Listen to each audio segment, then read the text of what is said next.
Hello everyone, and welcome once again to Caleb Likes Books. Today I have another video for you, something a little different. Today, at least intending to the day I'm intending to release this, and hopefully it gets up on this day. But today, here in the United States where I live, it is Thanksgiving, which is a holiday where we celebrate the things we're thankful for and all that kind of thing. Because of that, in this video, I'm going to talk about some books that I'm thankful for. I figured that would be appropriate. This is a video that I thought of very late. I am only recording this the day before Thanksgiving, but I wanted to do it because I thought it would be fun. So this list is not going to be in any particular order. I'm pretty much just going to be going in the order that I read these books. And also, this is not a list of my favorite books or anything like that. In fact, many of these I would not consider my favorite books. Some of them are for sure, but not all of them. But they are the books that I would say I'm very thankful for because they had a big impact on me in some way. Not necessarily that they are all my favorites. So with that out of the way, the first thing that I want to talk about is actually two different book series, which are The Chronicles of Narnia and Deltora Quest. These two I've talked about several times on the channel, and I've mentioned that these were two series that I loved growing up and got me very invested in reading and in fantasy in general. There were some other ones as well. I'm going to give a quick shout out to the Magic Treehouse series, which I loved as a kid as well. And there were some other ones that I don't remember at the moment, but I know there were more. But these were two of the big ones for me that I really loved and I reread all the time, and just got me very into reading.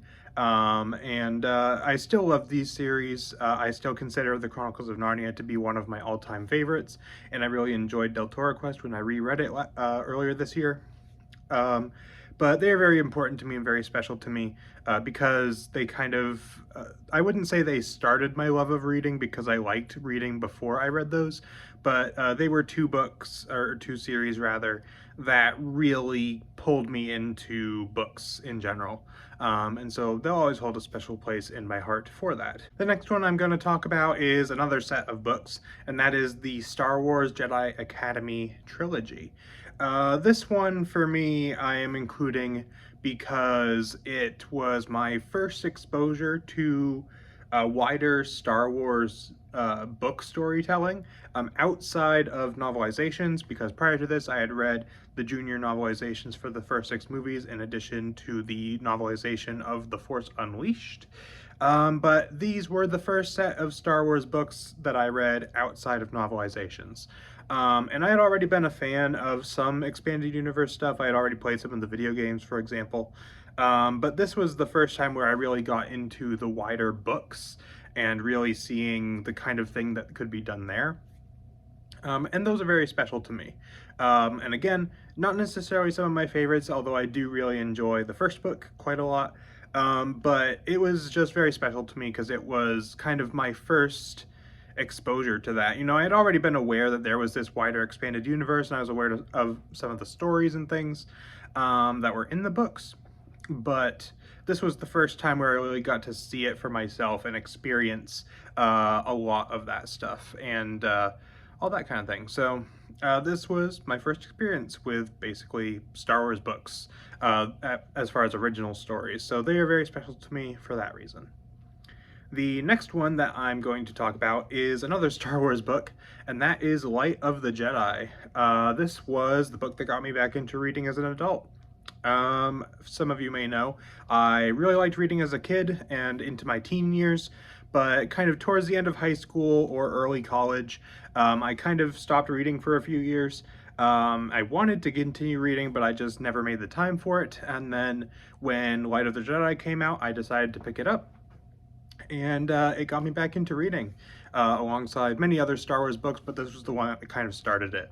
And I picked it up because it was the new series, it was the new exciting thing, and I thought it sounded cool. And so I'm always going to be thankful to Light of the Jedi for doing that because, frankly, I wouldn't be doing what I'm doing now. You wouldn't be seeing me doing this video right now if it weren't for Light of the Jedi. Next one is another Star Wars book, which this is the last Star Wars book I'm going to talk about because a lot of the stuff that I have read in the last couple of years has been not Star Wars, and a lot of that has had a big impact on me, but prior to that, it was pretty much all Star Wars. So the last one that I'm going to talk about as far as Star Wars books is Heir to the Empire, which this one doesn't have as much impact on me personally, but I have a huge amount of respect for this book, and I really, you know, I'm very thankful for it because it started essentially Star Wars publishing as we know it now. And of course, Star Wars books are a big part of my reading. They're a big part of what I do on this channel. It wouldn't really exist without Heir to the Empire. I'm sure that some Star Wars books would probably exist if it had not been as successful as it was and all that kind of thing, but I feel like the success of this book and this trilogy really kind of kickstarted the EU and Star Wars publishing as a whole. And so I'm very thankful for that because there's a lot of great stories out there that I love, and I think that, you know, this trilogy basically is the reason why those exist. Why things like Jedi Academy and Light of the Jedi exist even. And so I'm very thankful for that reason. The next one I'm going to talk about is another kind of series, not really a series, but kind of a series, and that is the Cthulhu Mythos by H.P. Lovecraft. This is one that I want to talk about for several reasons. First of all, I just love these stories. It opened my mind more to horror because I'd never really been into horror, but these kind of made me realize maybe I kind of do enjoy some horror. But the big thing for me with these stories that is the reason I'm including them is because they really made me think in a different way. You know, there are not many books that I have read that have really challenged my thinking or made me think about things in a completely different way than I had before, or something like that. And the Cthulhu Mythos, the whole cosmicism idea that Lovecraft, you know, believed in and included in his stories and all that, really kind of looking into that and studying that and thinking on that really made me have a new perspective, I guess. Not necessarily a new perspective, but made me see things from a different perspective that kind of, I guess, just made me more aware, I guess, of that way of thinking. Having that new experience was valuable to me. And I enjoy having new ways of thinking being presented to me and being able to look at it and try to see things from a different perspective, try to inform my own view of things in different ways, I guess. I don't know if any of what I'm saying is making sense, but it makes sense in my head. But yeah, these books basically just made me see things in a little bit of a different way, and I really appreciated that. Next one I'm going to talk about is actually another horror book, and that is The Fisherman by John Langan. This is one that I include on this list because it really hit me emotionally, and again, that's something I value a lot when it comes to books, in addition to what I talked about with the Cthulhu Mythos. I think that media and art in general, one of the big purposes of it, for me, one of the things that I love most about it is its ability to elicit a strong emotion out of you. And this book was one of the first times, I wouldn't say it was the first time, but it was one of the earliest examples of me having a extremely strong emotional reaction to a book. And so it's one of my favorite books, and it's one that I'm very thankful for because it gave me that strong emotional reaction. It was a very compelling and interesting and emotional exploration of grief that really made me think a lot and made me very emotional. And I have to include it for that reason, basically. And the last one that I'm going to talk about is a Brandon Sanderson book because I had to include a Brandon Sanderson book. If you know me, you know I love this guy, and I could not make this video without including one of his books. In fact, I'm going to talk about two of them, I've just decided, because I couldn't really choose which one. So first, I want to mention Mistborn, also known as The Final Empire. This one I am very thankful for because it is the first adult fantasy book that I think I truly, really fell in love with. Um, and made me really, like, when I read Mistborn, it made me feel differently than anything else I had read, I guess is how I'm gonna say that. It gave me such a strong reaction that I had never really had before. You know, I had read other books where I had strong reactions to them, where I really loved them, things like that, but this was on a completely different level for me. Something that I really appreciated more, something I loved even more, and that kind of thing. I don't know if the way I'm explaining this really gets across exactly what I mean, but I hope that you can kind of understand. It just made me, you know, it gave me something that was something that I experienced on a higher level than I had experienced other books, I guess is the way that I'm going to phrase that. And the other one I want to talk about is, of course, The Way of Kings by Brandon Sanderson.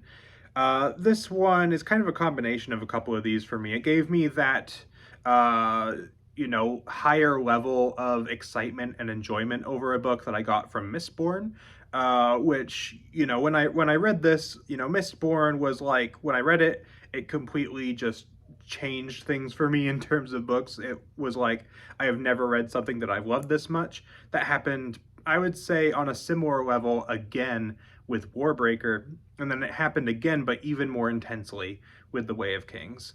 And so it had that going for it. It also had the strong emotional resonance and strong emotional reaction that The Fisherman had for me, especially with the story of Kaladin, who I would say is one of my favorite fictional characters of all time. I find his story very inspiring, very, you know, it just really resonated with me heavily. And that's another thing that came to me from this book. You know, I had a very strong reaction to it. Again, that's something that I value when it comes to stories.